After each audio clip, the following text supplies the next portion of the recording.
महाभारत में द्रौपदी एक अहम किरदार है। द्रौपदी के जीवन और चरित्र को समझना बहुत ही कठिन है। उन्हें तो सिर्फ कृष्ण ही समझ सकते थे। द्रौपदी श्री कृष्ण की मित्र थी। मित्र ही मित्र को समझ सकता है।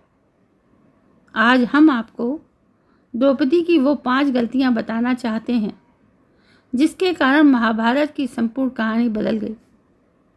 यदि द्रौपदी ये गलतियां नहीं करती तो आज इतिहास कुछ और होता। नंबर 1, स्वयंवर में कर्ण का अपमान। द्रौपदी कर्ण को चाहती थी, लेकिन जब उसे पता चला कि कर्ण तो सूत पुत्र है तो उसने अपना इरादा बदल दिया। उसने पहली बात तो यह कि कर्ण को स्वयंवर की प्रतियोगिता में भाग नहीं लेने दिया, और दूसरा यह कि उसने कर्ण को बुरी तरह अपमानित किया। यदि वो ऐसा नहीं करती तो परिणाम कुछ और होता। हालांकि द्रौपदी के पिता ने द्रोणाचार्य की मृत्यु की प्रतिज्ञा ली थी और उनका वध अर्जुन के अलावा और कोई नहीं कर सकता था। इसलिए वे चाहते थे कि उनकी पुत्री का विवाह अर्जुन से ही हो। दूसरी गलती की है द्रौपदी ने पांडवों की पत्नी बनना। अर्जुन ने स्वयंवर की प्रतियोगिता को जीत लिया था, लेकिन किसी भी परिस्थितियों में द्रौपदी यदि 5 पांडवों की पत्नी बनना स्वीकार नहीं करती तो आज इतिहास कुछ और होता।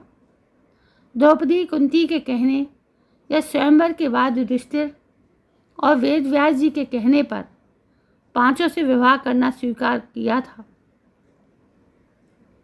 तीसरी गलती थी दुर्योधन का अपमान। द्रौपदी ने ही इंद्रप्रस्थ में दुर्योधन के राज्याभिषेक के समय दुर्योधन को कहा था, अंधे का पुत्र भी अंधा। बस यही बात दुर्योधन के दिल में तीर की तरह धंस गई थी। यही कारण था कि द्युत क्रीड़ा में उनसे शकुनी के साथ मिलकर पांडवों को द्रौपदी को दांव पर लगाने के लिए राजी कर लिया था।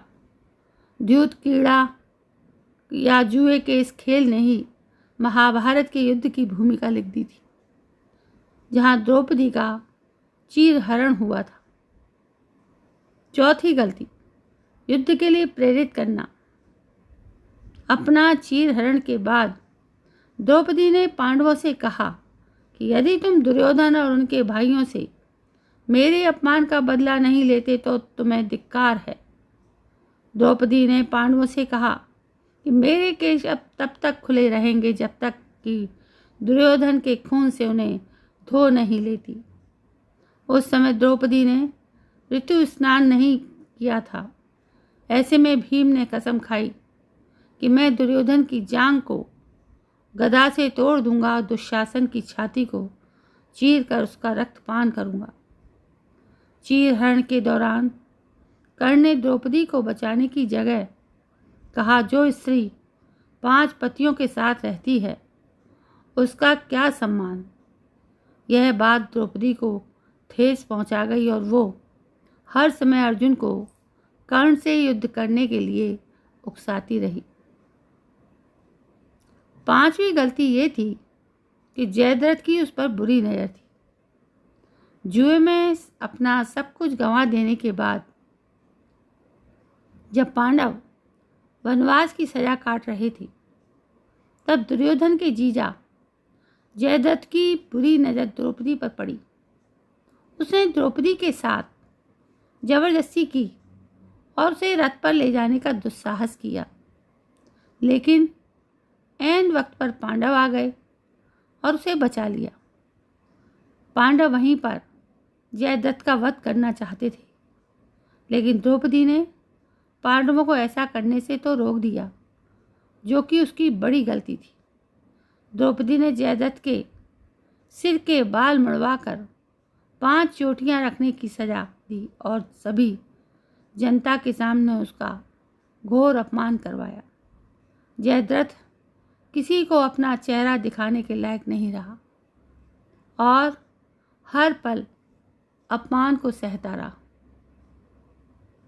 इस अपमान का बदला जयद्रथ ने चक्रव्यूह में फंसे अर्जुन के पुत्र अभिमन्यु को मौत के घाट उतार कर लिया।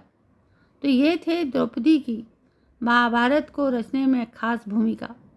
हालांकि द्रौपदी का उपरोक्त के अलावा और भी बहुत कुछ योगदान रहा है।